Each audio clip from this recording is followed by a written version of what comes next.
First of all మీరు surgery చేయించుకోవాలి అనుకున్నప్పుడు రీజన్ ఏంటి? అసలు హ్మ్. ఎందుకు చేయించుకోవాలనుకుంటున్నారు అన్నది చాలా ఇంపార్టెంట్ అండి. That's what I ask my patients. Okay. ఇప్పుడు పియర్ ప్రెషర్ వల్లనో, లేదా ఫ్రెండ్స్ చేయించుకున్నారనో, లేదా ట్రెండింగ్‌గా ఉందనో, హ్మ్. అలాంటి వాటి కోసము you cannot undergo plastic surgery. So, why do you want to get the procedure done అన్నది ఇట్ ఈస్ వెరీ ఇంపార్టెంట్ ఒకటి. హ్మ్.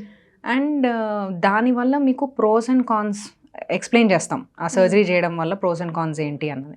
అవి మీకు ఓకేనా కాదా అనేది మీరు చూసుకోవాలి. ఓకే. రెండిటిని వేయి చేసి రిస్క్స్ ఉంటాయి సర్జరీ అన్నప్పుడు.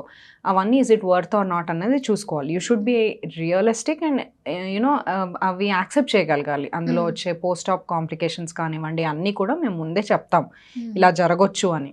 సో, అవన్నీ మీరు యాక్సెప్ట్ చేసి ముందుకెళ్ళాలనమాట. ఇంకొకటి మూడోది మోస్ట్ ఇంపార్టెంట్ ఏంటంటే రియలిస్టిక్ ఎక్స్‌పెక్టేషన్స్ ఉండాలి. హ్మ్. ఏదో అద్భుతం చేసేస్తామని అలా ఏమి ఉండదు. హ్మ్. సో, సటిల్ చేంజెస్ చేస్తాము. డ్రాస్టిక్‌గా ఫేస్ ఏం మారిపోదు.